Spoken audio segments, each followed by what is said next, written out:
Hmm. And I'm to all of you, good morning. Welcome again. Today we are in our final morning meeting in terms of exploration of Shastra, exploration of our Gaudiya tradition, taking the hand of some of the main verses, taken by the hand of some of these important portals, again, not just a verse, but the sound portal to access one particular facet of the jewel, of the infinite jewel of reality, where we have been going through different vantage points, speaking about sadhu sangha, speaking about bhakti, descriptions of bhakti, attributes of bhakti, official definitions of bhakti, sadhu sangha, the beginning, middle, and end, sadhu sangha in terms of guru and disciple, fruits of all that in terms of relating to everything, perceiving God's presence and how that affects our relationships, and so on and so forth. Yesterday, we touched upon a beautiful portal from Brihad Bhagavatamrita. Let's not call it a verse, where Sanatana Goswami very mercifully revealed this uniqueness, this Raja Vidya, Raja Guhyam, this very confidential hidden treasures of how God becomes conquered and captured, crafted by, carved by, indebted by his devotees. He's ultimately the lover of his lovers. He's willing and capable of doing away with, throwing away so many of his attributes that classically define him, make him famous as God around the world. He's willing to throw all that and enter into the low profile of being a lover of his lover, a humble servant of his servants. And Sanatana Goswami will say, Bhagavat Simha, that's the summit of his being Bhagavan. Of God being God, the summit is forgetting that he's God and entering into intimacy, into relationship. So that's his most defining quality. God is a lover of his lovers, Bhagavan is a bhakta of his bhaktas, which is a very touching, moving, intimate portrayal of the sweet absolute. That makes for a sweet absolute, definitely. So today, the idea is to conclude our morning explorations with another verse that is coming in a minute. I'm not showing yet because you get too distracted by the verse while I'm trying to say something else over here. You're all like taking notes. Relax, guys. Okay. We'll keep the verse in the whiteboard for the rest of the day. You want to copy, you can do it later. Relax. So today we'll be exploring one verse that hopefully somehow makes a tasteful full circle and summarizes many of the things we've been talking about. They say another portal, another window, in this case given by Srila Rupa Goswami. We will go to one verse from his book called Ujjvala-nilamani, where he will be speaking about, again, the sweet absolute and how the sweet absolute sees and feels for us, for everyone, not only for his devotees, for everyone. Or if we want to make that point, everyone is his devotee in potential. He's seeing everyone is dependent on him, sustained on him. And of course, again, how the last line, as we will see in a moment, is how we are invited to respond to that. How he sees and feels for all of us, how we are invited to respond. But before unveiling the mystery, we need some curtain or something. A few words on this book, Ujjvala-nilamani. It's a very interesting title of the book, Ujjvala-nilamani. Ujjvala-nilamani means something like blazing sapphire. Wow, that's good, huh?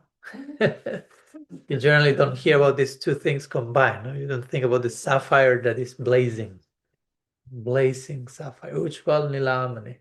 Nilamani means literally means like blue gem or blue stone, but means blue stone means sapphire.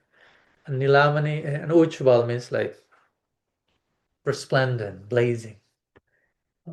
So it's in one way, it's a way of speaking about Radha and Krishna. No, Krishna is the sapphire, and Sri Radha is the golden, effulgent thing that is blazing in love. No? So blazing sapphire or Radha Krishna. So Ujjvala-nilamani is Srila Rupa Goswami's sequel to Bhakti Rasamrita Sindhu. No? He wrote Bhakti Rasamrita Sindhu, and then he briefly touched upon Madhurya Rasa in Bhakti Rasamrita Sindhu. Because at one point he starts to talk about Samtadasa Sakya Vatsalya Madhurya. When it comes to Madhurya Rasa, he says something, briefly, and the book continues with some topics and concludes. And when we think, oh, he didn't say enough about Madhurya Rasa, being Rupa Goswami immersed in that world. He was like, no, wait, there's a book coming about that. The Ujjvala-nilamani is exclusively dedicated to the mood of romantic devotion, amorous love, with all its different possibilities and categories and subdivisions. It's a very comprehensive book, which has then been commented upon by Jiva Goswami and Vishwanath Chakravarti Thakur.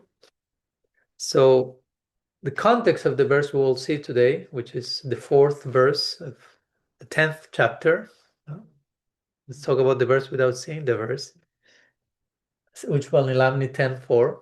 This is called Udipanas for Madhurya Rasa.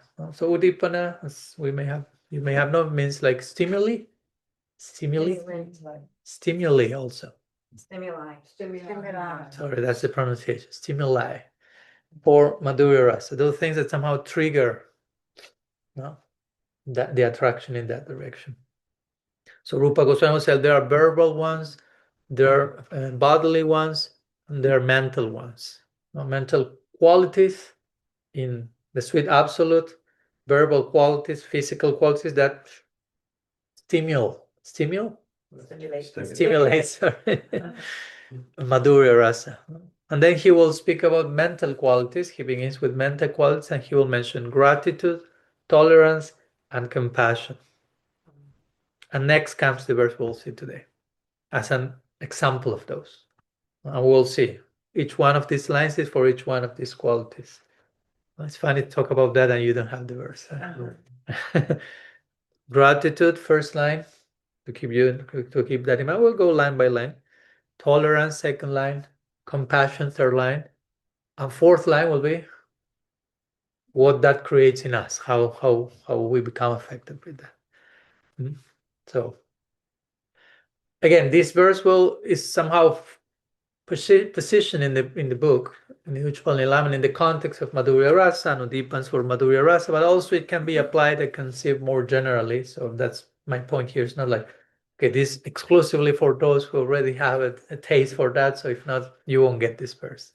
No, that is specifically applied there, but it can be applied in a more general way to all of us, by witnessing the sweet absolutes, again, gratitude, tolerance, compassion, and how that impacts in us, how we are invited ourselves to embrace those qualities in our own way, as we were talking these days, how to become godlike in that sense. Because Krishna, as we will see today, he's inviting us, become tolerant, become compassionate, but he's leading the way by example. So in that sense, we can become godlike, we can become imbued with the qualities that the divine is exhibiting in our own way. Of course, again, we are not God, so we are not entirely different or separate from the divine, so we are inseparable. So yeah, that will be the exploration today. Do you agree? Contract sign? Check the small print just in case. Yeah. So yeah, before going to the verse, one more thing comes to my mind. The 3rd verse of Shikshastakam, we will find some parallels here, because in the 3rd verse of Shikshastakam, which we didn't explore these days because that deserves its own retreat, and we had that in New Zealand some years ago, and it's recorded, so don't complain. That's one of the most, if not the most important thing that Mahaprabhu said. Golden rule of the Golden Lord. Trinadapi Sunichena Tarodapi Sagishnuna Manina Manadina Kirtaniya Sadahari. Somehow it's a parallel. There he is inviting us to cultivate those qualities. In this verse, we'll see how God cultivates those qualities. So to make both are complementary, because when we think, well, why I'm supposed to be humble and compassionate? Because he's doing all the things, he's leading the way. In fact, it's interesting. In the Vishnu Sahasranam, these 1,000 names of God that appear in Mahabharata and other scripture, there are many names for the divine that actually totally related to this quality. For example, one name is Sahishnu. And you say Tarodapi Sahishnu. Sahishnu means tolerance. Sahishnu means tolerant. So he said, be tolerant like a tree, but his name's Sahishnu. So he's not never asking us something he's not doing. That's a perfect example of proper leadership. If I ask you to do something, I'm already doing it. And if you are not doing it, I will do it. So he's known Sahishnu. That's one name of him in the Vishnu Sahasranam. Another name in Vishnu Sahasranam is Amani. Mahaprabhu said, Amani na manadena. Amani means basically have no pride, be free from pride. Amanina means be free from pride. Amani means he who has no pride. So he who says Amanina, please cultivate this, is Amani. He's already doing it. And then another name, just in case, is Manada. He says Amanina Manadena. So Manada means he who gives honor upon everyone. So he's the one who, quote unquote, demands humility, tolerance, respect. He's the one who is walking the talk to begin with. So today's verse will be basically that. A verse that shows us how God is already walking his talk. And therefore, when he invites us to walk that talk, he's already leading by example. Krishna says in the Bhagavad Gita, Yad Yada Charati Sristas, no? Whomever a great personality does, other people follow. So that's why he's the great personalities, the great test, he's doing it. So inviting us to participate, that's sadhana. That's a way we can define sadhana. Sadhana could be defined as starting to participate in qualities that are already embodied by the sweet absolute, that characterize the divine, and how to divinize ourselves. Again, not to become Krishna, not to try to compete, but how to relate to someone who is that. If I want to love someone who is grateful, compassionate, tolerant, probably it wouldn't do harm. It wouldn't do harm for me to imbibe those qualities as well, to better relate and understand that person, right? So in that sense, we can say this beautiful verse from today is coming as as a beautiful companion to the third verse of Shikshastra, which we all know probably, which is again our most important instructor. So it's like a balancing to that. So when we go to the third verse of Shikshastra and we don't feel the weight, oh, I have to do those things myself. No, they are already being done by the sweet absolute. So we can reciprocate to who he is, what he's doing in the same currency, in the market, the same currencies, compassion, gratitude, love. And all this will be in the context of love, as we will see in the verse. Don't lose sight of love as the context of everything. So Krishna is grateful to his devotees, tolerant, compassionate, because he is love. You take out love and everything collapses. Okay, let's bring it. Huh?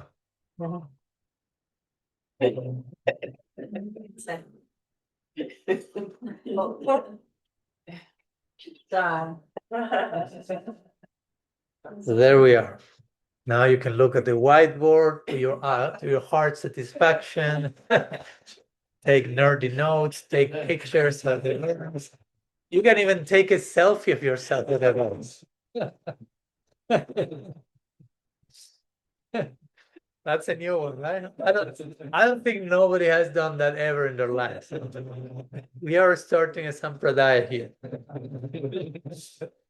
Right? Taking selfie with the girl. That's how you start to participate in the verse, to enter into it. No? Remember when we were in Kolkata Bag Basar Gaudiya, they had this video of Gornitai dancing, and you could enter with the camera and you could see yourself dancing. So that was a deep theological point of how you start to see yourself in prospect being there. So that's how you start to walk the talk of this.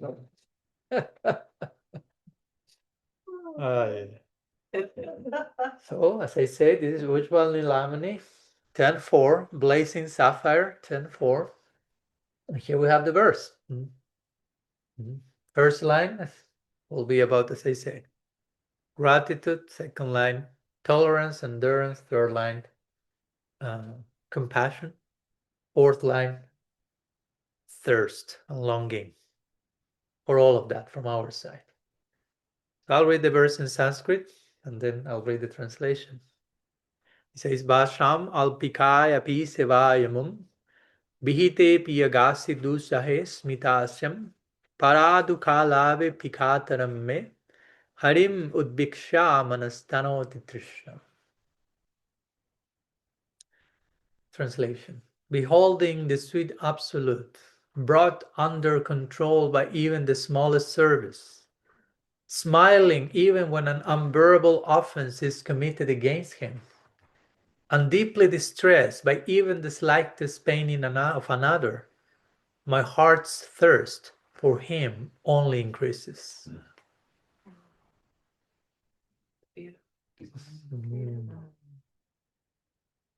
Beautiful, because it's true. If all this will be delusional, we will feel, what's that nonsense? Wow. No. So the first line, we'll go line by line, right? It says about how Basham alpi kaya api sivayam. Basham is under control. Alpikaya means even by some slight. Api means even. Alpikaya even by some slight. Sevaya. Seva means some service. Sevaya. Amum means him. Him is referring to Krishna. He is brought under control even by the slightest service. Bihite piyagasidu sahismitasam. Bihite means when something is committed. Agasa means offense. Api again. Even when an offense is committed. Dusahe means unbearable. And we will give examples of this to illustrate. Even when an unbearable offense is committed, smitasam. Smita means smile. Krishna remains smiling. He never loses his smile. He remains smiling faced. Smitasya. Then Paraduka. Yesterday we briefly mentioned one name of God. Paraduka Duki. When someone is suffering, Paraduka means another suffering. Paraduka Lave. Lave means at the slightest portion, at the slightest suffering of another. Api Kataramme. Kataramme, distressed. Deeply affected. He's deeply affected at what witnessing even the slightest pain in another. Therefore, me, Rupa Goswami said, me, I, and then comes the last line. Harim udbiksya manastanoti trishnam. Trishnam means thirst. Thirst or longing. Harim means Hari. We are talking about Hari. Udbiksha means upon seeing, upon witnessing all these qualities, upon beholding that, manas. Manas can mean my mind, but actually, generally in Indian expression, manas also mean the heart. Generally, we make a difference. We say the mind is here in my head, heart is down here. But actually, my mind will be here. My mind, my heart. Tanoti Trishna. Trishna means thirst, and Tanoti means increases, intensifies.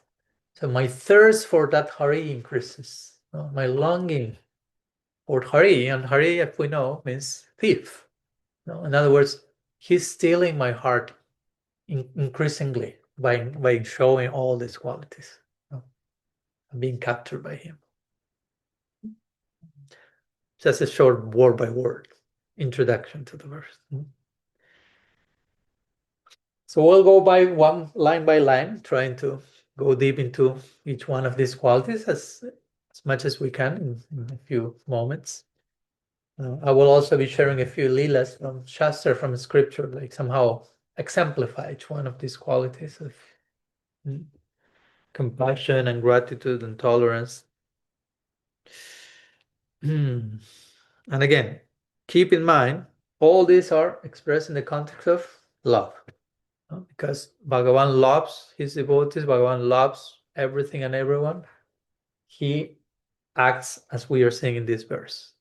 And that naturally invites us to return embrace accordingly. So let's go to keep that in mind. Let's go to the first line again. Vasham alpikayapi sivayamam. He, this Hari, this thief of hearts, he's brought under control. We already talked about yesterday about that. That's why I say today's verse somehow continues with the theme of yesterday. God is controlled by his devotees, by love. He's brought under control. But now it's qualifying even more specifically, because some might say, yeah, he's brought under control by those who are super high, pure devotees who do everything and do everything perfect and all like. And he's saying, alpikayapi. He's brought under control by even the smallest service. Sometimes they would have this idea, okay, to please Krishna, I need to collect $3 million and construct a temple that is like the biggest project of the community, or be the main book distributor, or be temple president, or take sannyas, or become a guru. It's all about like bigness. And this line says, emphasize smallness. Smallness in one sense, but bigness of heart, of course. At the end of the day, that's the only thing Krishna can look. Love is blind to other things. It only looks at the heart. So somehow, again, remember this verse, we made some connection with the third verse of Shikshastakam. So this first line makes me think of the first line, where Krishna Mahaprabhu is inviting us, be humble, like as the blade of grass. So if you're humble, you will be grateful. This line is about gratitude, right?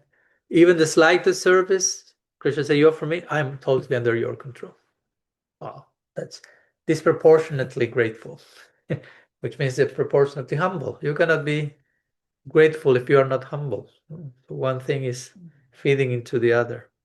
Humility and gratitude are intimately walk hand by hand together. They're very close friends. They are seen every day walking hand by hand in the village.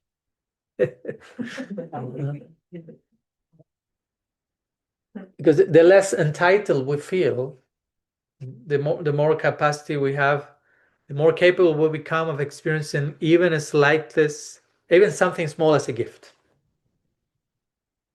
The less entitled I feel, I put it that way. The less entitled I feel, the more capacity I have to experience something small as a gift. Now, if I'm very entitled, something small is not a gift. It needs to be something huge. Okay, now that's a gift. But if you are not entitled, which means if you're humble, smallest detail is like, wow, that's a gift. And if you are the humblest, even almost nothing becomes the greatest gift. And that's who we are talking about here. Again, even small, the minimum thing, offer with a sincere heart, I'm indebted forever.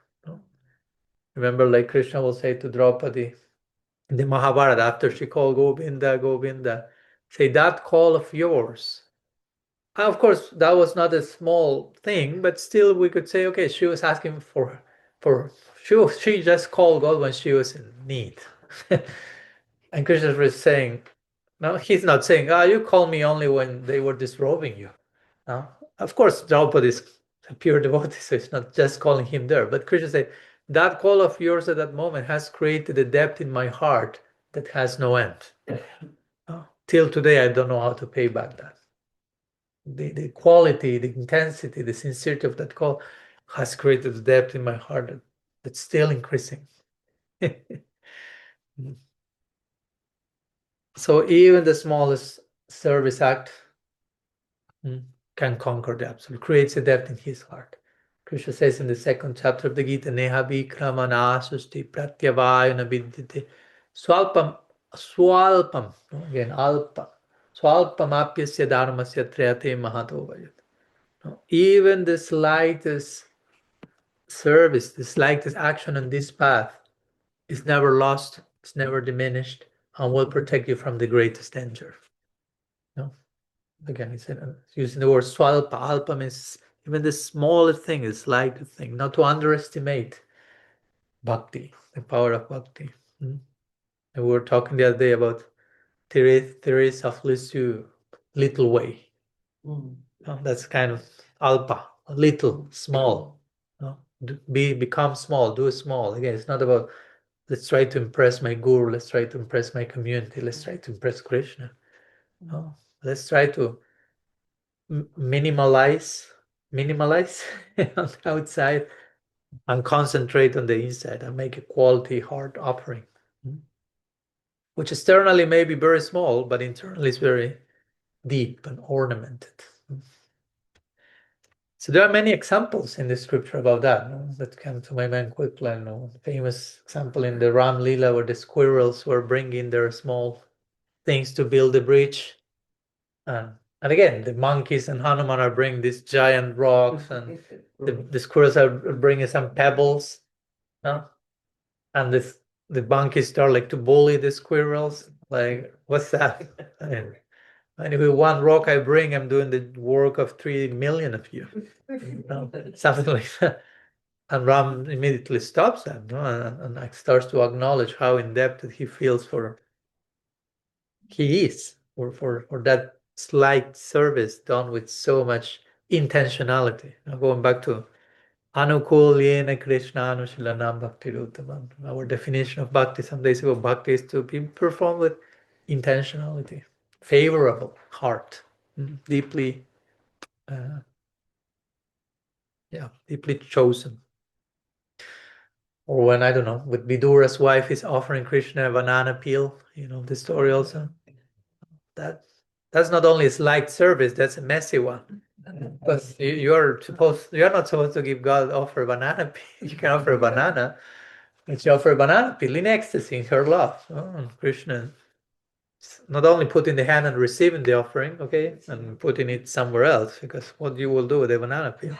He's eating the banana peel. He's extending the hand again. He's eating love. That's his diet. Now, Krishna's diet is based upon bhakti. There's nothing else in his menu. Even if he takes the form of 3,000 preparations, they are all bhakti. If there is no bhakti, he's not hungry. He fasts. Or as we say the other day, speaking about gratitude, remember what we mentioned about this the commentary of Vishwanath Chakravarti. Krishna is grateful in advance for the offerings you have not even made to him yet. That's kind of like an extreme of that. You have not done certain offerings, but Krishna is looking at you like, in potential, you can love me in so many ways and offer this. I'm already grateful for that. I'm grateful for your prospect, for all that you can be in potential. For your unactualized potential, I'm already indebted and grateful for that.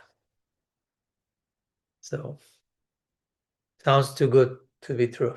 It's too much to imagine. Someone that grateful? This verse is depicting that, the first line. Someone very grateful. So gratitude has this quality. And again, let's try to remember when we speak about gratitude, it's not about just, oh, how nice that you, Krishna, are so grateful. It's good that you are grateful. Please keep cultivating that quality. It really suits you. The echo will say, and what about you? If you are so touched by that, it should touch you to the point of wanting to embrace the quality. If not, it's not genuine appreciation. If I say, oh, how nice your humility. But if I'm not feeling invited to that, I'm not really appreciating deeply the humility. It's just like you continue with the humble one, so I don't have to be that one. No. So it has to be, have to feel implicated while witnessing other people's. Well, you have to be affected, as we were talking on this, influenced. So gratitude means possessing that type of vision, like when you see intention where other may see insufficiency. Someone say, oh, that's not enough, that's not too much, and you're actually thinking, wow, the intention there. No. We're seeing love where others may think, oh, that's unimpressive. But if there was genuine love and heart, that's impressive. So gratitude, it's very saragrahi quality, very essence seeker. It's a very important quality to cultivate. Sometimes we need to cultivate it consciously, make it conscious effort to be grateful. Many times we get absorbed in the things we lack and the problems we have and blah blah blah. We're a small petty world of concerns that sometimes we think, oh, this is the totality of existence. And you just need to take your mind and say, go pay attention to the things you can be grateful for. And the moment you focus in that direction, you realize, oh my God, there's so much there. Why I'm not spending more time with my gratitude list? So anyhow, I like to share one main lila in this connection, which is very beautiful, and which is the story of Sudam Vipra. So it's just contemplate. Yeah. Actually, at one point, to be honest, before deciding we will start different verses in the morning, I thought maybe just let's go through that section of the Vata because it's so beautiful. So I'm sharing it in case you want to do it yourself as an extended homework during the coming months or weeks. But yeah, it's very, very touching in this particular connection. So as you may know, just to introduce the Lila Sudama, this appears in the chapter 80 and 81 of the 10th canto of the Bhagavatam. Here Krishna is outside of Vrindavan already, he's in Dwarka. So he will meet Sudama Vipra. Vipra means Brahmin. And Sudam, because there are different Sudamas in the Lila. No? One is a Gopa in Vrindavan as well. So that's why I say Sudama Vipra. So Sudam was a classmate of Krishna when Krishna went to the Gurukul, Sandipani Muni's Gurukul. So Sudam and Krishna were classmates. So now they're meeting in Dwarka. Krishna's in Dwarka, pretty Aishvaric place. Krishna is like a king there with all his palaces and queens and opulence. And Sudam is an extremely poor Brahmin living with his wife. And it's described in the bottom, they were emaciated by hunger.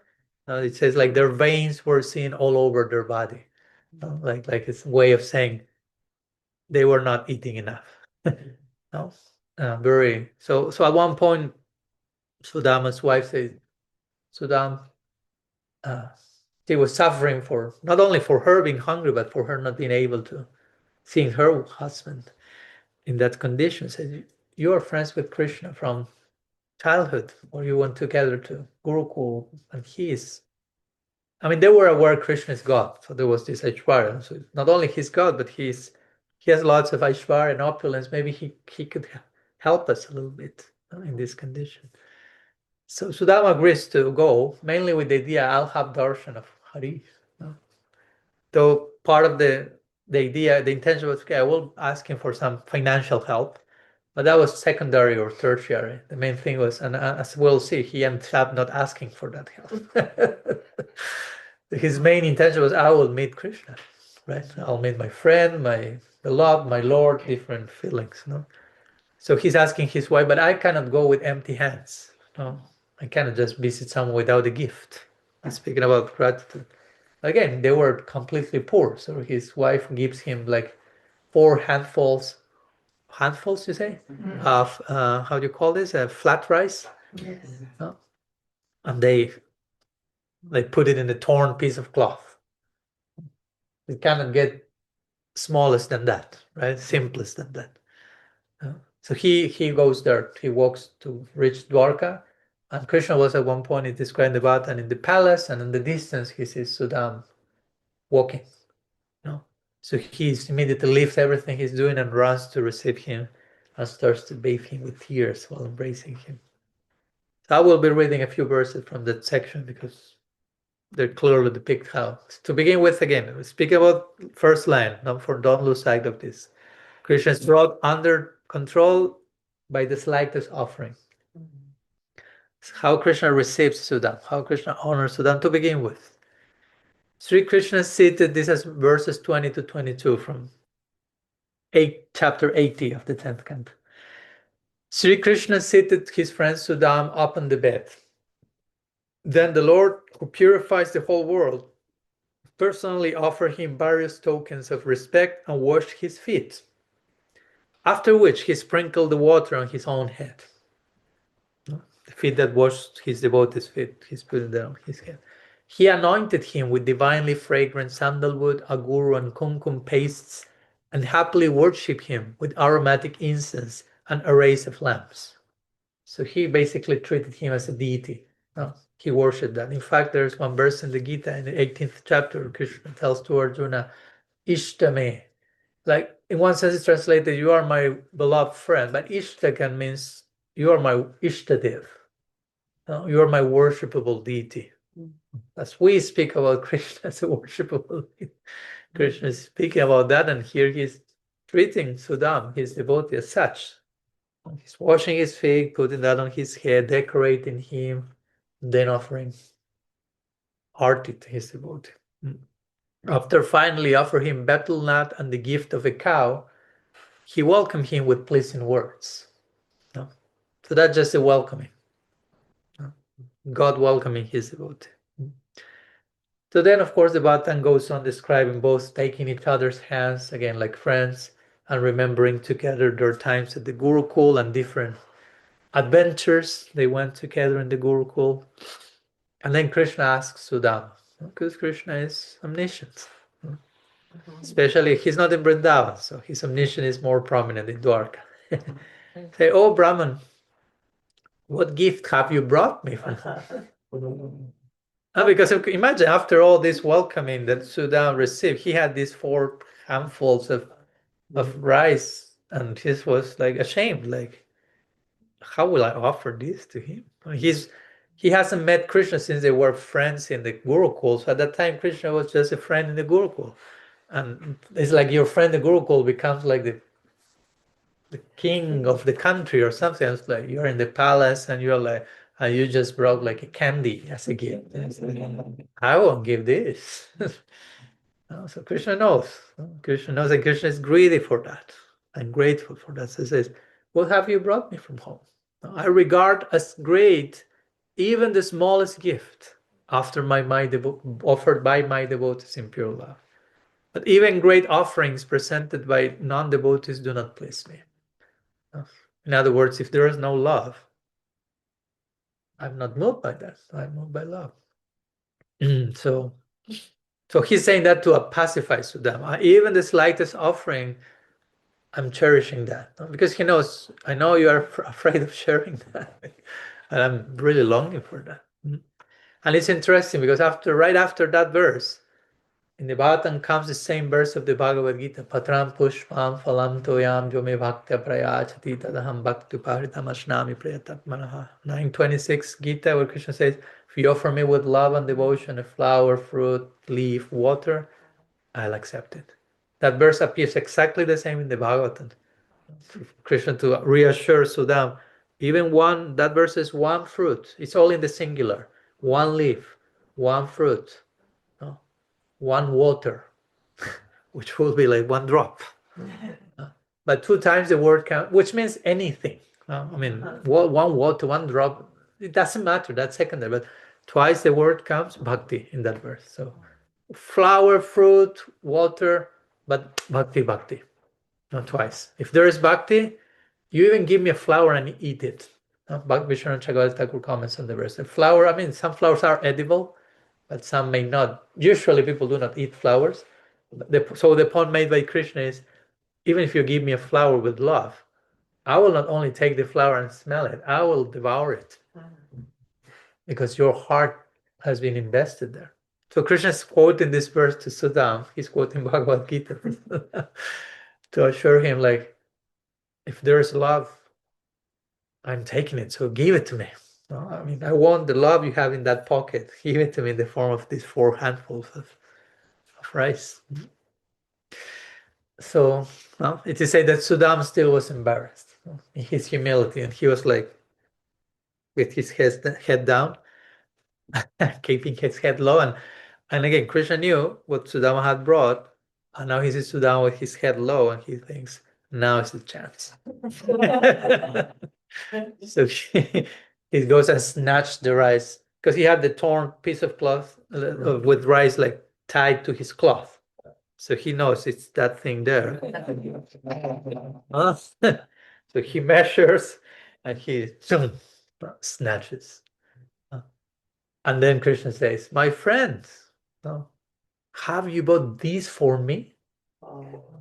It gives me extreme pleasure. Indeed, these few grains of flat rice will satisfy not only me, but also the entire universe. Gratitude. And then he starts to eat them. And everyone in the palace is what's going on. Because again, everyone knows Krishna in Dwarka as a prince, as a king, a certain version. And this Brahmin, poor Brahmin, rag Brahmin, emaciated who is this person that Krishna is worshipping with his coming and decorating and now snatching? I mean, he's used to eat royal menus, and now he's greedy, devouring this flat rice, and everyone is getting a little confused. So after a few handful broke meaning, King Krishna's queen is like, stops Krishna. It's okay. It's okay. That you make your point. It's fine. Everyone in the palace is getting like a little confused by your behaviors. Again, we are not in Vrindavan. In Vrindavan, that will never stop. Nobody will stop. We are in Dwarka. There's another decorum here. So anyhow, that's day one of Sudama's visit to Krishna. And remember, originally the plan was to request him some financial help, but that's not happening. So the next day, Sudam returns home after being with his friend. Again, he never dared to ask for Krishna for financial help because he already felt, I received so much from him. No, seeing him, just seeing him, being with him, what to speak of how he received me and honored me and expressed gratitude and affection for my insignificant, in his opinion, insignificant gift. So the Bhattan reflects that when he was returning from Dwarka to his house, he just couldn't stop reflecting, how Krishna received me, treated me, worshipped me, how he was so grateful, basically. Remember, don't lose sight, we're studying this one first line. Well, again, what makes the offering precious is not the external amount, but the amount of heart invested within it, the amount of heart contained within it. So Krishna saw one grain of rice, but so wow, such an amount of heart can enter in one grain of rice. It's something like that. So then Sudama starts to weep, moved by this while returning, and then he thinks like this. He says, Sri Krishna is known to be devoted to the Brahmanas, and now I have personally seen this devotion. He was a Brahmin. Indeed, not only a Brahmin, but also Brahmin. Indeed, he who carries the goddess of fortune on his chest has embraced this poorest beggar. Who am I? A sinful poor friend of a Brahmin. And who is Krishna, the Supreme Absolute? Yet he worshipped me as if I were a god. And then he reflected. Because again, he's aware Krishna is God. So he's aware also Krishna knew that I went to him for financial help, though I never say anything. So Sudama reflects, thinking, if this poor wretch suddenly becomes rich, he will forget me in his intoxicating happiness. The compassionate Lord did not grant me even a little wealth. No? So that's how Sudama is thinking. No? How Krishna thought, in his opinion, Sudama's opinion, because that's not the end of the story. Oh, Krishna knew, I didn't tell him anything, but he knew, but he thought, if I grant this guy some wealth, he will go mad. So he didn't give me anything of that. And he felt gratitude for that. So he's protecting me. So he's never thinking, why you didn't give me anything? But the point is, he's thinking like that, he starts to arrive to his house, which was a very little cottage, emaciated cottage, as he was. And he starts to see in the way like a race of servants and lakes and palaces. And it's like, oh, I think I got the wrong GPS address. I went to the wrong village because what's all this opulence, no? And different, there's a whole detailed description of everything, jewel embedded and servants and musicians and like a heavenly planet, and he sees his wife coming, like a goddess of fortune, and he realized that Krishna actually, without saying anything, he fulfilled in excess all that he never said, right? So it's not that Krishna was ungrateful and didn't. So then again, Sudama reflects. He says, thus, even though he said nothing about it when I stood before him, he actually bestowed upon me the most abundant riches. This way he acted just like a merciful rain cloud. Which that's the name of Krishna, Gana Shyam. His hue is like the rain cloud, like just about to pour abundant rain. So that's another way of speaking about God's unconditional love, because when it rains on everyone. Rain is not selective. No, I rain on you, but not on you who are walking next. Of course, we can hide from the rain and do not experience the grace of rain, the rain of grace, but we are exposed. It's raining upon all of us. And then Vishwanath Chakravarti Thakur makes a very interesting comment here, very beautiful. This is to verse 34 of chapter 81 of 10th canto. Why Sudam compares, he says, Krishna acted like a merciful rain cloud. Remember, Krishna didn't say anything. Oh, I will bestow riches. I know you are coming for that. When you return home, he didn't say anything. It was all done very low profile, secretly. And when Sudama Rai was like, what's this? So he acted like a merciful rain cloud. So Vishwanath Chakravarti Thakur comments in this way, because you can, again, understand rain cloud that I just explained. Abundant, copious, generous, indiscriminate. But he makes a very interesting point. Vishwanath Chakravarti Thakur says, embarrassed at being unable to properly reciprocate with Sudama's offering, Sri Krishna bestowed his favor on him silently. Right? He felt, if I tell you, if I give you this clearly, it's embarrassing for me, because I feel that all this I'm giving you is nothing compared to what you gave me. Going back to this line, brought under control by even the slightest offering.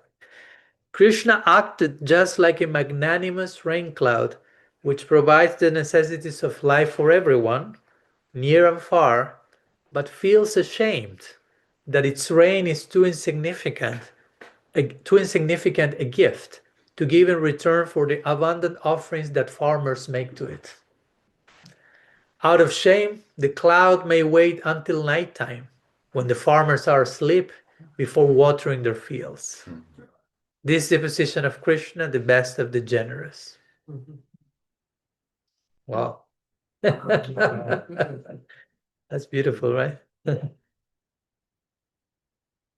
So that's why he compared him to a rain cloud. As a rain cloud pours rain at night, because the rain cloud feels ashamed to do it in the day, because these farmers are worshiping me, doing offering. I can't reciprocate to that. When they are sleeping, I'll try to do something, but it's too embarrassing for me. The same way Krishna did bestow all that silently, secretly, feeling embarrassed, because whatever I'm giving is nothing in comparison to what I give. So that's beautiful. And then in the next verse, Sudama concluded.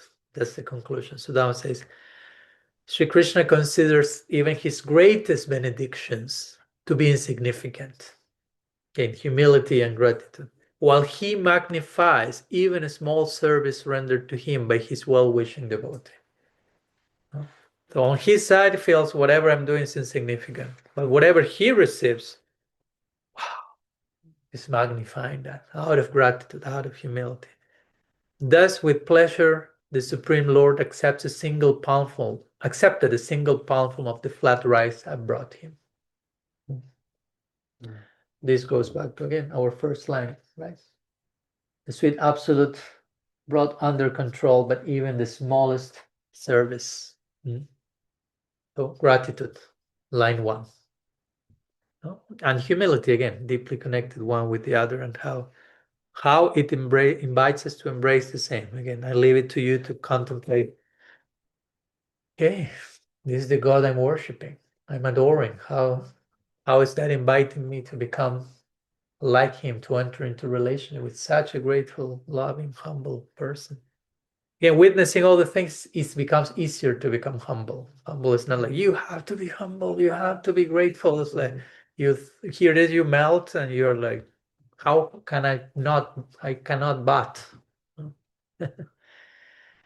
Okay, we move to the next line.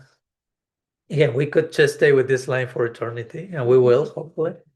That's the only way you can access eternity. Let's go to the second line, which speaks about tolerance. Bihite piyagasi dusahe smitastam.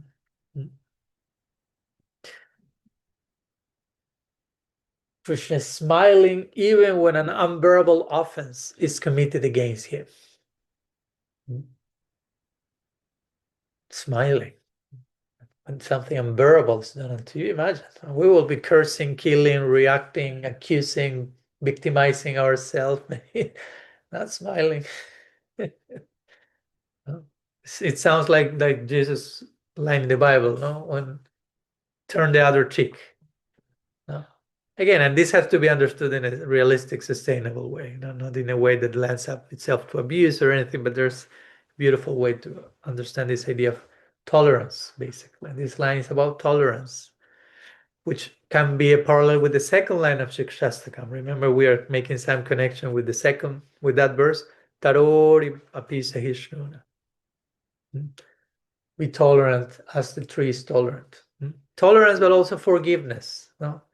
That's in the ultimate intent. Tolerance is not just I'm tolerating, but I'm giving while like the tree is giving, I'm forgiving, giving and forgiving while tolerating.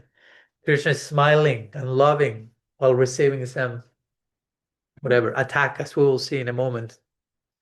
Let's see if you can guess which will be the story I will be telling to you in that connection. But again, remember, in a healthy way, this needs to be embraced. So Mahaprabhu said, be tolerant like a tree. What's the implication? Like the first line said, be humble like the blade of grass. Blade of grass bends without breaking. So bend in a way that doesn't break you. Then he says, be tolerant like the tree. The tree can just stay and deal with outer conditions, cold, and not be uprooted and fall. You have to be uprooted. As uprooted as you can, you grow up, the tree grows upward in the same proportion that it's growing downward. Or even it's growing more downward than upward. So in other words, you cannot expect to tolerate or transcend if you are not rooted enough. So you have to act proportionately to your rootedness, to your realization. If you try to tolerate beyond that, it's not healthy. So that's in the example that Mahaprabhu is giving. Just for us to read these lines in a healthy way and nobody feeling like it's too much. And right again, Krishna is leading the way. So it can be tolerance, but also it can be forgiving. We are talking about forgiveness here as well. And forgiveness, as we say many times, doesn't mean, we were talking about that yesterday, forgiveness doesn't mean pretending that nothing happened. Oh, it's okay, I forgive you. But forgiveness means, how to say, refusing to let the wound be the final word. Or refusing to let the wound be the final definition. And even the capacity to be nourished by the wound. Forgiveness entails all that. It's a process, of course. It's not the one act performance. So we are being lovingly endured by the divine in our heart, as I always like to say, after witnessing who knows how many crazy stuff going on in our many lifetimes, Paramatma never left us saying, I'm done with you. Right? Look for another inner witness. It was truly too much.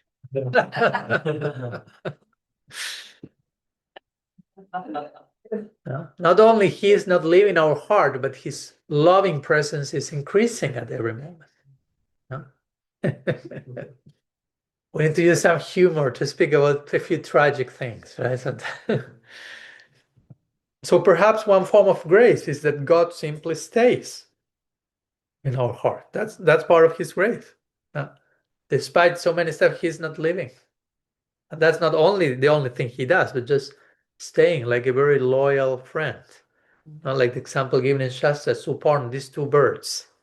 One is completely absorbing, tasting the fruits of the tree, which implies living in a fruitive way, exploitative, and the other friend is watching, trying to say something, but not living the truth. Like, come on, you are so busy. Imagine if we are with someone and the other person is all day eating or doing their own stuff. They never pay attention to you. At one point, like, continue with your thing. I have to live my life. In this case, the second birth, which is God in the heart, is never living, staying, waiting, trusting, trying to exert some positive influence, but also allowing my free will to play out. So waiting and forgiving again, while tolerating, forgiving. The two are go hand by hand. So tolerance becomes nourishing. It's interesting. In the Bible, Jesus associated forgiveness with breathing in one section. No? Which is, again, breathing is the one activity that is accompanying us from birth till death. Now, that's the only thing you never stop doing. He made some comparison between breathing and forgiving, like implying you are invited to forgive at every step. There's so much to be forgiven because we are being forgiven at every step. So again, it's not a disproportionate demand. No? And there's no end to forgiveness. That's an important point because, and it's also to yourself. Again, self-forgiveness is also part of the equation. But you can always forgive something deeper and deeper. It's not just like, I forgive you or I don't forgive you. It's not just something so reduction. Okay, I forgive you. So there's no more need to forgiveness. You can always forgive deeply, deeply, deeply. Forgive yourself, forgive others, and be forgiven as well. So forgiveness is not so much something that God performs, but something that God is. It's an expression of love. God is love, God is forgiveness. It's like He's breathing.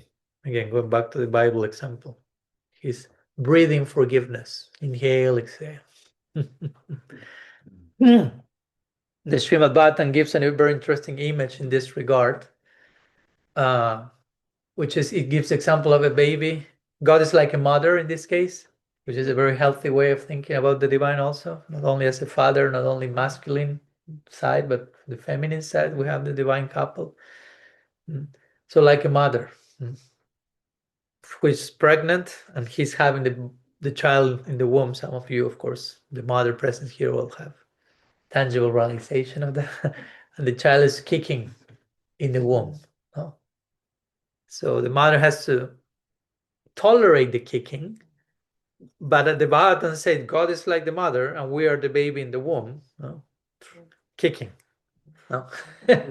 Ah. But the mother, rather than being irritated, takes the kicking as, oh, each movement is announcing or confirming there's life there. It's a confirmation, it's joyful. Rather than, why you're kicking, stop kicking. Like, whoa, we did kick. It's like, maybe at some point, okay, too much life here. But the main idea is, oh, it's joyful. It's announcing life. It's a trailer of what's to come. So he said the same way God is sharing with us. God is the mother, and we're in the womb, and we are kicking. We're not behaving that beautifully, but in His forgiveness and compassion and all this quality, God's like, oh, it's not like irritated. No, it's tolerating from love. But even you may not even need to use the word tolerating, because when it's done in love, it's just like sweet kicking, right? And since we are talking about kicking and talking about tolerance, there's one story that we need to bring to the table. Karuneshwari knows what we're talking about here. So we'll go to this lila from the Bhagavatam where kicking is big prominent part of it, but tolerance as well, loving tolerance, and something way beyond that as we'll see. We'll see how God tolerates, and when you see that, you relate. Is that tolerance at all? Can I still call that tolerance? Still call that forgiveness, or just like an overflow of love? And that's the story of Bhrigu Muni. That one you will find, just in case, in chapter 89 of the 10th canto, the Srimad Bhagavatam. In other scriptures as well, but in the Bhagavatam. So once upon a time, there were groups of sages, and they were pondering the position of these three, one of these many Hindu trinities, Brahma, Vishnu, Shiva. And sometimes there are still these debates, okay, who is the supreme among these three, who is higher, and this and that, who is the chief deity, Brahma, Vishnu, or Shiva. So they were like pondering how to solve that question. So they planned some very interesting strategy. So they called Bhrigu Muni, who is one of these main sages. There are 7 great sages in the Hindu lore, and Bhrigu is one. And he's a son of Brahma, actually, Brahma. So they sent him on a mission. So they spoke to his, and then Bhrigu goes. So first he went to his father's court, to Brahma. And the mission was to put to test each one of these three by different forms of apparat and see how they react. So the yardstick will be in terms of tolerance, interestingly, the second life, tolerance. And according to that, he will confirm who is the supreme deity. So first he goes to Brahma, and Brahma was situated in the mode of goodness when Bhrigu appeared. He was sitting there, but Bhrigu entered and he failed to bow down to his father, or to glorify him with prayers. So and mentally he kind of criticized him. So he did mental apparat. And we'll see that the 3 ways he reacts with each one of the deities is a grosser apparat than the previous one. So it begins with mental, then verbal, then physical. So with Brahma, it's mental apparat, not saying some things and mentally not being so appreciative. So Brahma became angry immediately. and was like inflamed into fury. But somehow Brahma was able to subdue that. It was like a first reaction. Like you enter, you are not respecting, and you're thinking something ill about me in your mind. So with his intelligence, he was able to bring himself back to compose himself. So Bri was like, okay. Took note of case number 1.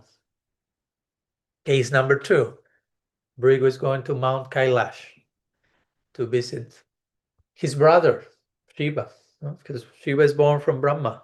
Brig was born from Brahma. So so far it's keeping it's a family affair. So Shiva is seeing his brother coming. So he's in Kailash City. So he stands up and very happily says, "Welcome, brother." And he goes to embrace him. And Brig was like, "Don't touch me," right? I cannot touch you. You're a deviant heretic. No, verbal apparat. So he starts to insult Shiva. You're already surrounded by these ghosts and dressing with ashes and like all this weird stuff you do. Don't touch me. Again, he's testing Shiva. And at this, Shiva becomes enraged with his brother. And his eyes start to become red, fiery like. He takes his trident. He takes his trident. And he's about to kill his brother. And Parvati comes into the scene to save the situation. And fell at Shiva's feet and begged, "Please, don't kill your brother." No. And her words pacified him. So Brigo's like,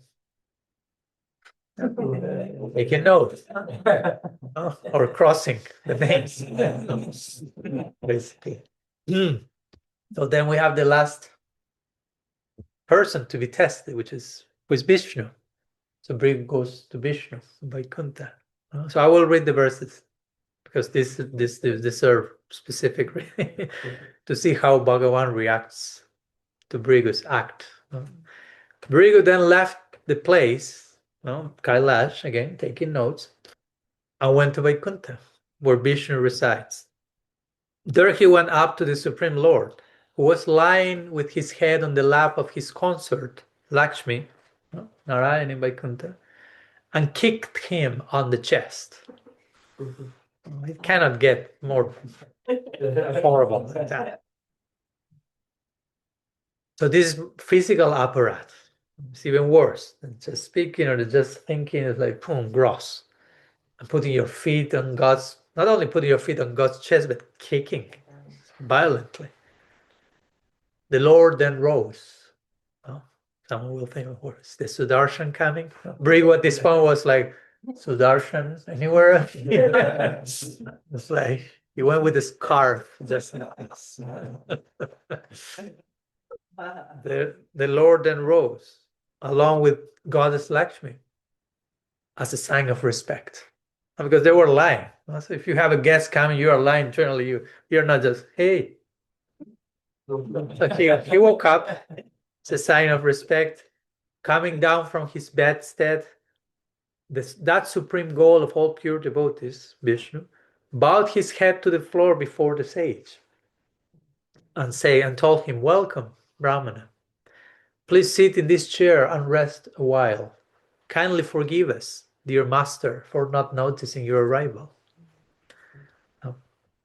And then Bhagavan continues.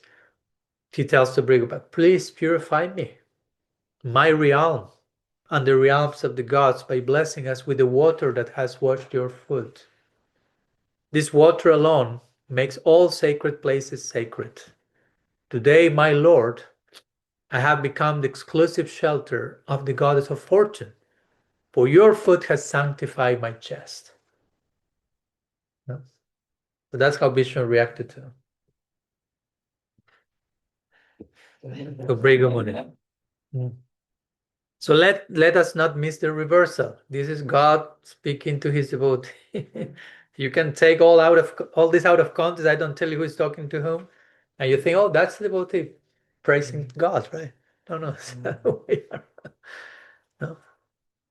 So that's how Bhagavan reacted. No Sudarshan, no trident, no red fury eyes, no, he's begging forgiveness, offering seed, praying to the feet of Brigamuni and saying, the water that washed your feet, please give it to me, like he did with Sudan, so I can be purified. So now Brigu had a clear answer. Mission accomplished. No? And which was Brigamuni's response to this? The Bhagavatam said, overwhelmed with devotional ecstasy, he remained silent, his eyes brimming with tears. What can you say on top of that? So he could just like, this is too much. Not only he, again, that's how he tolerates. That's how God tolerates. Is that tolerance? You follow my point? It's not okay. I'm tolerating. I'm not killing you. Keep him. No, that's not how he's tolerating. That's he is saying here.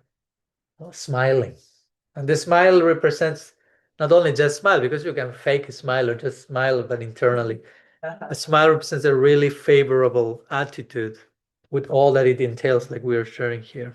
So a few words on this second line. Bhagavan smiling even when an unbearable offense is committed against him.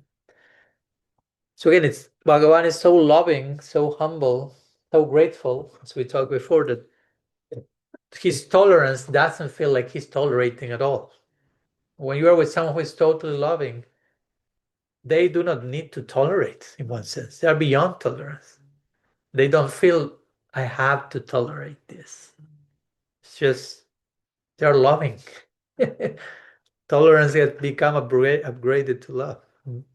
So it becomes a natural expression of love. That's why I'm connected all these qualities with love. For us in the beginning, if we lack that love, okay, I have to tolerate. And I understand why it's good for me to tolerate. It's more a calculated process. But when you are deeply immersed in love, you're not even thinking about tolerating anything. You're just loving. Like Jesus will say, love your enemy. Not even tolerate your enemy. Love your enemy. So when you love your enemy, you don't see an enemy. I cannot love you if I still see you as my enemy. So you are no longer my enemy and I love you. And if I love you, I don't even think I have to tolerate you. So those things are left far behind.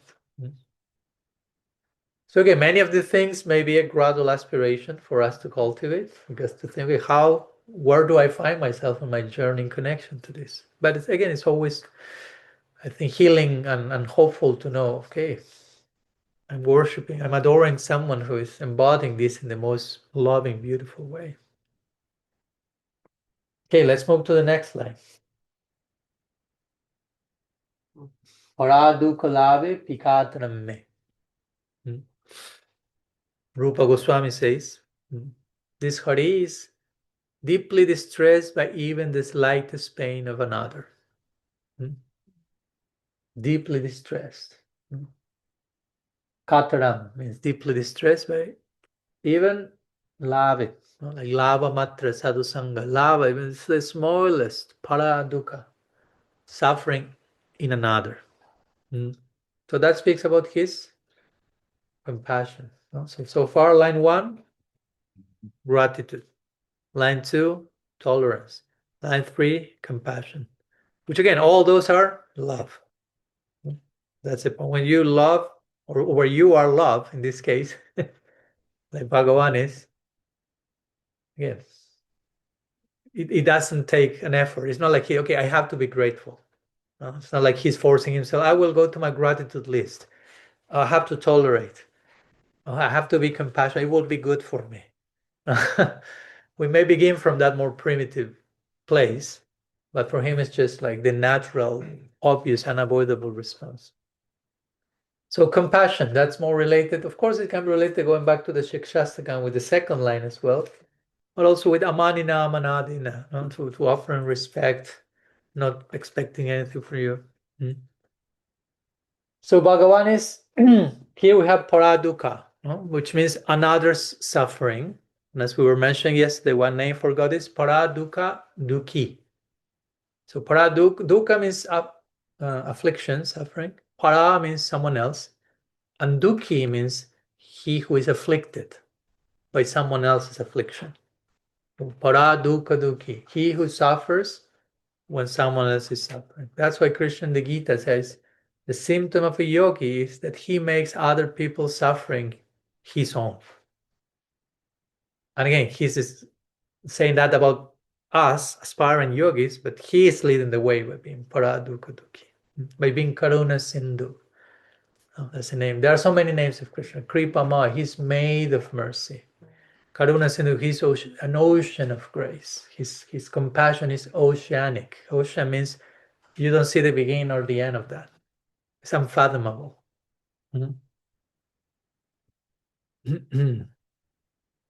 Compassion, as we were saying yesterday, right? Suffering with. He enters into relationship with us, enters into our wound, enters into our pain, and suffers with us. There are many words in Sanskrit for compassion. I mentioned them in my forthcoming book. It's anugraha, anukampa, kripa, karuna, prasadai, and each one offers a unique perspective of compassion. But this word anukampa is beautiful. Anukampa means, it's not here, I'm just bringing it. Kampa means to tremble. And anu means to follow, the trembling that follows. Like we were saying, anugatya, the raga anuga. Anukampa means to tremble accordingly. Like you are trembling, I'm trembling.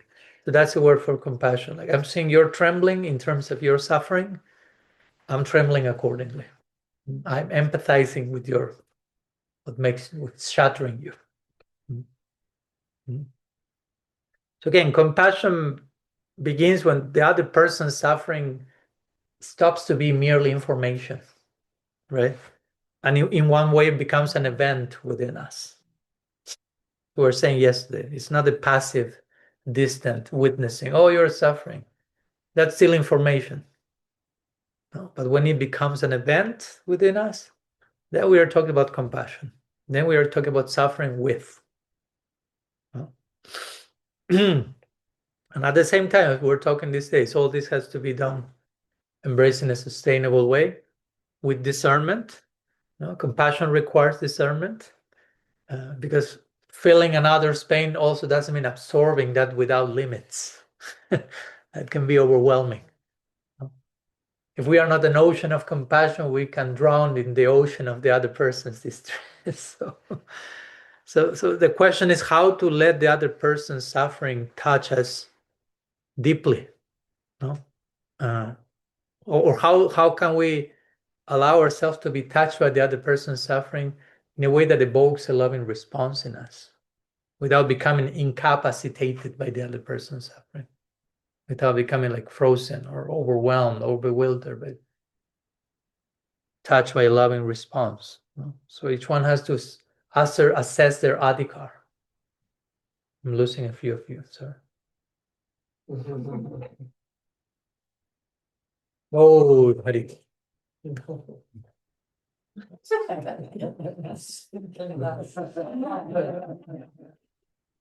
Stretch a little bit, deep breath, few more minutes.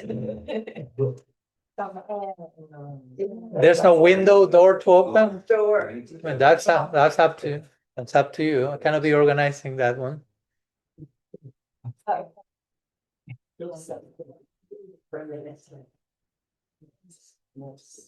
Yeah, of course.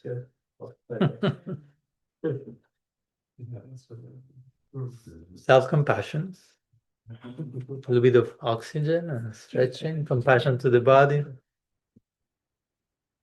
So, but yeah, the few words on compassion, so we can also embrace in a way that is not bewildering us. It's sustainable for us, and that's the yardstick. How am I contacting other person's suffering evokes in me a loving response and not something negative. And each one will have a different measure for that. So you have to ascertain your adhikar. That's a daily exercise. What can I deal with? Slightly outside of the comfort zone, but still sustainable. And one example in this connection, since we have been sharing a few narratives about gratitude, then tolerance, about compassion, there are many. Like we shared the other day about putana, something utterly disproportionate. But one in connection to this particular line, Bhagavan is deeply distressed even by the slightest pain of another. Again, these lines try to give this disproportionate thing. Deeply distressed related to the slightest pain. Deeply brought under control by the smallest offering. No? And so on. Deeply tolerant with the most unbearable offense. So it's putting it into the two extremes to show, okay, here we have a golden standard of this. So a beautiful example that I always like to bring about in this connection is that of Advaita Acharya. Let's go to Gaur Lila for a moment. From Bhagavatam to Bhagavatam. Srimad Bhagavatam to Chaitanya Bhagavatam. And again, Advaita Acharya is Mahavishnu. Mahavishnu is God in connection to this world. Let's put it that way. We are not talking about someone else. Remember, we are not polytheistic people like many gods. It's one, appear in different forms.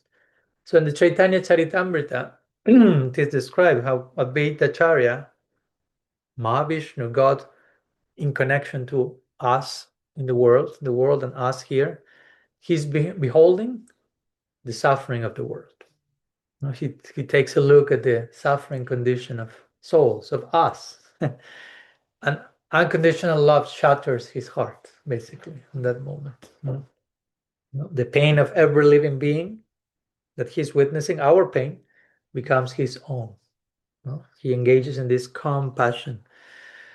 And he's unable to bear it in silence, so starts to call for Mahaprabhu to descend, which is this funny because this is God calling for God to descend. And one as Mahavishnu calling for Swayam Bhagavan Krishna.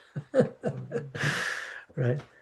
So it's in that cry, he starts to cry. He starts to cry out, calling by compassion, by contacting our suffering. So his compassion for suffering and the longing for God became one.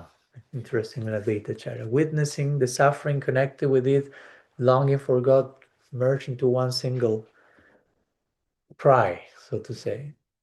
And that, how is it in English? Summoning God to come in the most volcanic and compassionate form possible we conceive of, like Sri Chaitanya Mahaprabhu. No? So that was, I mean, in one sense, that's the reason why Mahaprabhu came. There are many reasons, of course, but this one important one. So again, Advaita Acharya saw the suffering. His first reaction was not, let's try to explain why suffering exists.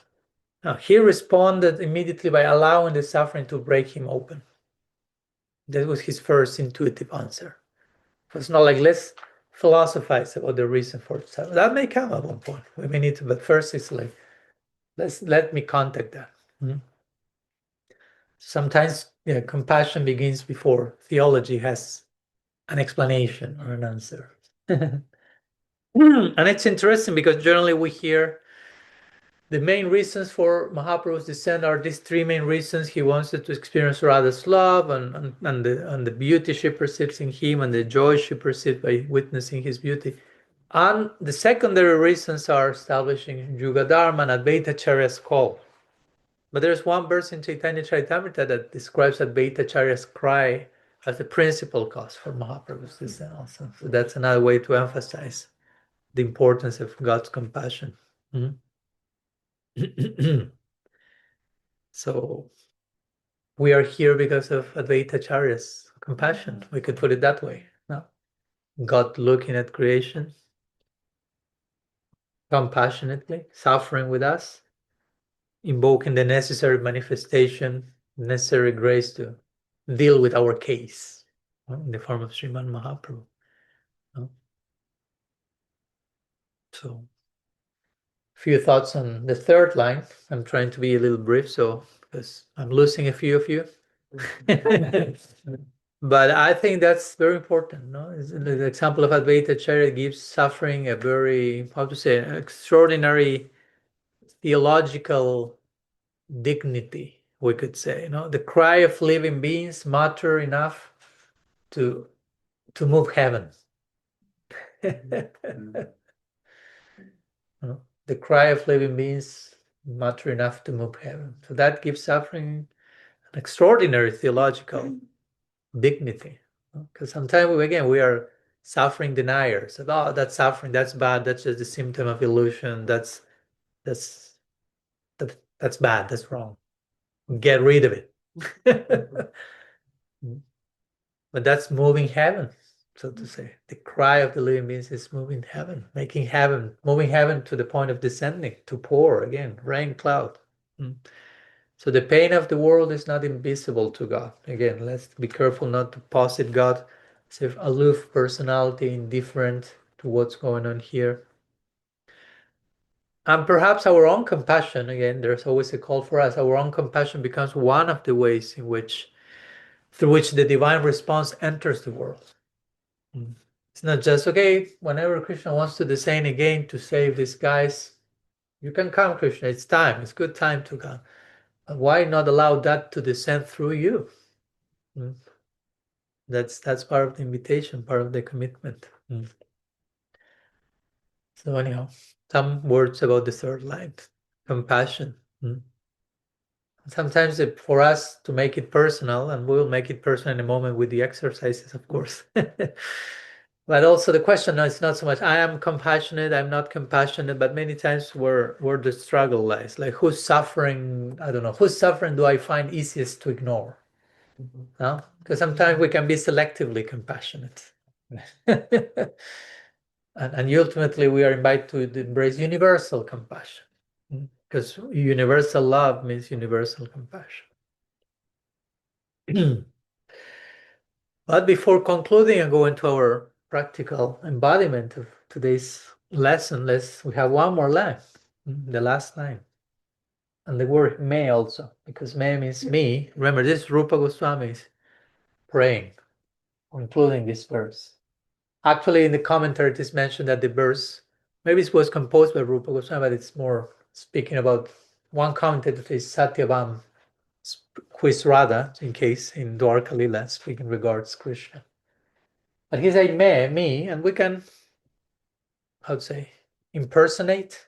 We can own the me, me. Harim udbiksham anastanoti trishna. After seeing all these quality of Hari, again, Hari, the thief, I'm being stolen by that. I'm being captured by these qualities. Tanoti Trishnam. In my heart's thirst for Hari, Tanoti, can only increase. Can only increase. My heart's thirst for him only increases. So longing and aspiration. And this has been a theme throughout these days. Longing, aspiration. So again, the verse is not ending with any command. No. Okay, because Krishna is that, now you do it. No, but it's ending with attraction. After witnessing all that, I cannot but feel drawn in that direction, to that Hari. Okay, Hari is a thief, but he's stealing hearts by just being who he is. It's not like a forceful thief, like, give me your heart. No, but just being who he is, he's stealing everyone's heart by being so grateful, so compassionate, so tolerant. Naturally, I'm stolen, captured by him. After beholding such qualities, the heart naturally says, I want more of this God, right? And it's never enough. I want more of this. I kind of never get enough of this. Hari. As we already seen, and Krishna will say the same in connection to us. I want more of these guys. I want more of this heart. That's why we need an eternal spiritual world, because everyone wants more of that. I want a part 2 and a part 3 and part 108. So this is one of the healthiest foundations for our sadhana. Again, not merely obligation, not merely fear, not fear at all, not even spiritual ambition, but fascination. That's the last line of this verse, fascination.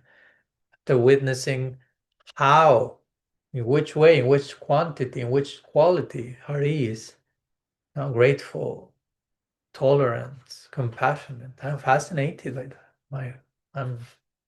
My thirst is increasing. So this is kind of we have making parallels with the third verse of Sikshastaka. So now we have the last line of Sikshastaka, Kirtaniya Sadahari.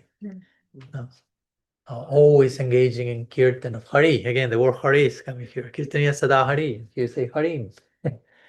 So from that place, you are invited to engage perpetually in Sankirtan, from a place of fascination and longing and irresistible attraction to Hari, to he who by his very qualities stealing away your heart.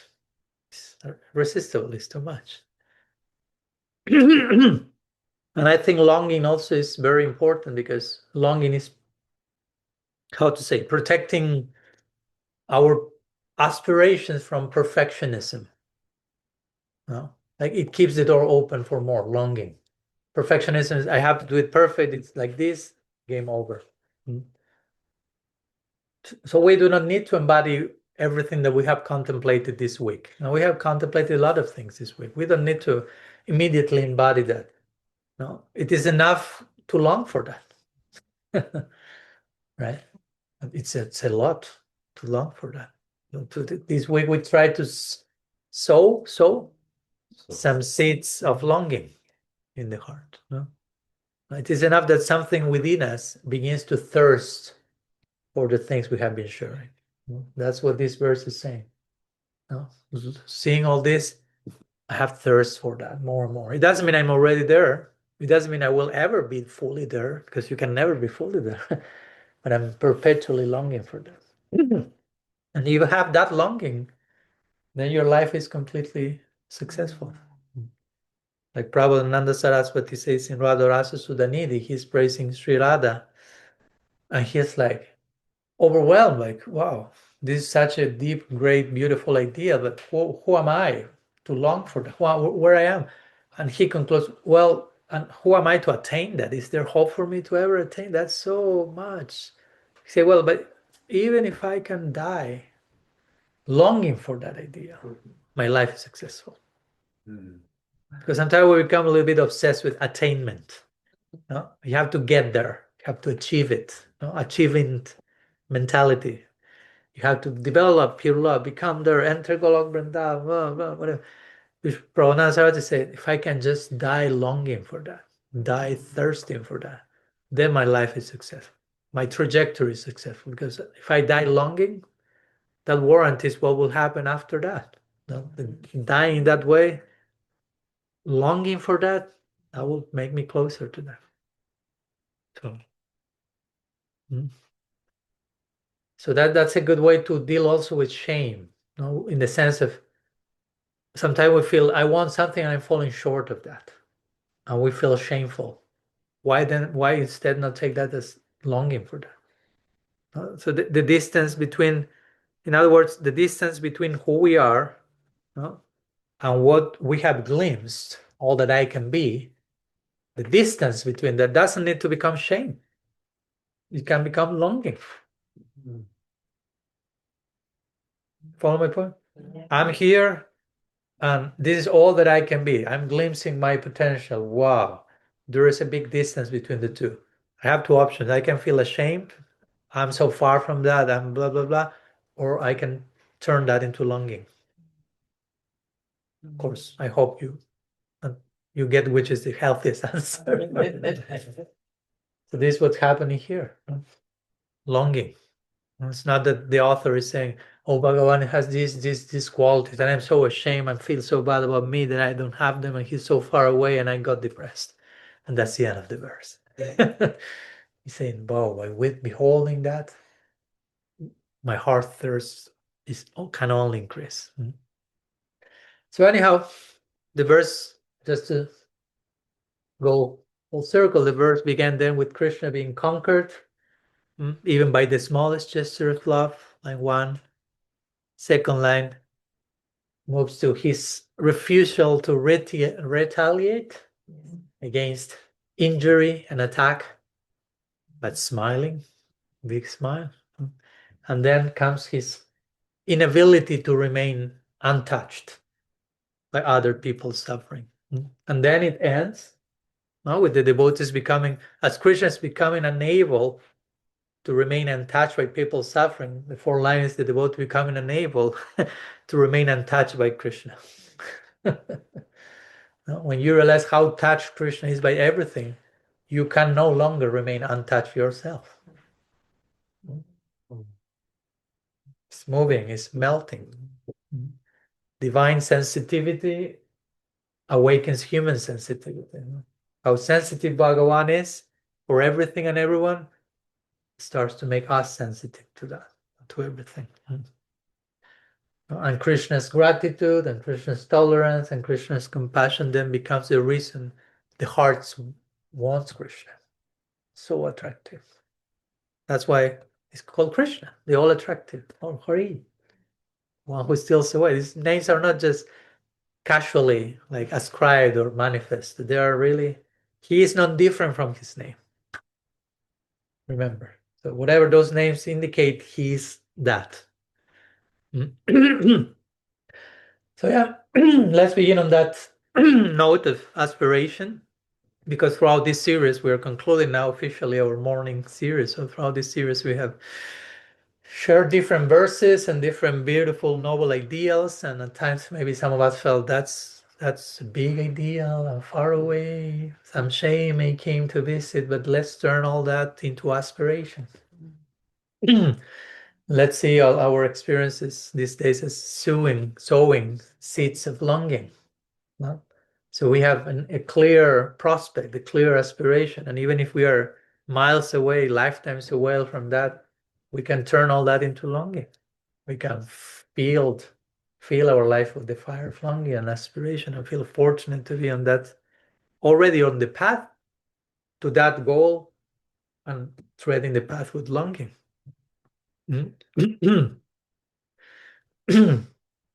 trying again, hopefully, to reflect deeply how this speaks to me where I am now, how all these verses are relatable to me where I am now, and how can I also embrace these verses in short term, middle term, long term, aspirationally.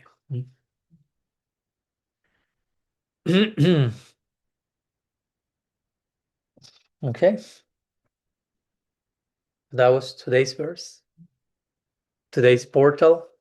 Perhaps that's one way to summarize the whole retreat. The more we contemplate we are invited to contemplate who God is, like we are doing today, and we have been doing these days, until what we see in God starts awakening us, desire to become more like the one we love, as we were saying, to become more fully human and fully divine.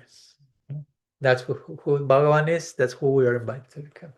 That's how we can start to relate more in the same terms with our adorable worship, our object of adoration. Yeah, to become more godlike in that sense. Hopefully, something of that happened these days, so we can consider our yajna, our morning sacrifice, a success, as we are putting it to rest today, and we'll do some little closing exercise, if you allow me to do, and then later we also will have one last contemplation of this verse with some prompts and some little sharing to hopefully continue to internalize it, make it flesh in us. So I'll share the prompts. There are 3 prompts, each one connected to the 3 main first qualities of the verse: gratitude, tolerance, and compassion. And then I leave the longing for you to privately continue journey. So the first prompt is about gratitude. It says like this: what small act of love or care, what small act of love or care have you received that deserves to become larger in your awareness? Thank you, Ganesh. What small act of love or care have you received that deserves to become larger in your awareness?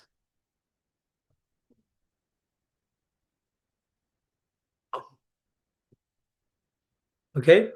Number 2, tolerance. And we'll be repeating them later, no problem. When someone hurts or disappoints you, what helps you not harden?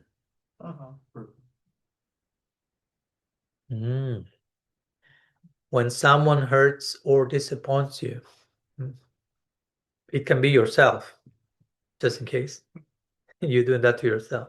But someone hurts or disappoints you, what helps you not harden? And the last one, which is connected with compassion, trying to make this a little bit radically personal. What suffering do you feel invited to let affect you more deeply? What suffering do you feel invited to let affect you more deeply? And of course, you're taking notes of that, so you can, I know I've heard many times, so 2 minutes for each one, with the third 2 weeks for each one. So you take notes, you continue sitting with those questions whenever you feel like it. What suffering do you feel invited to let affect you more deeply? Okay, I'll stop the recording here. Chila Rupa Goswami ki jai, Sadhu Sangha ki jai, Gaur Premanand.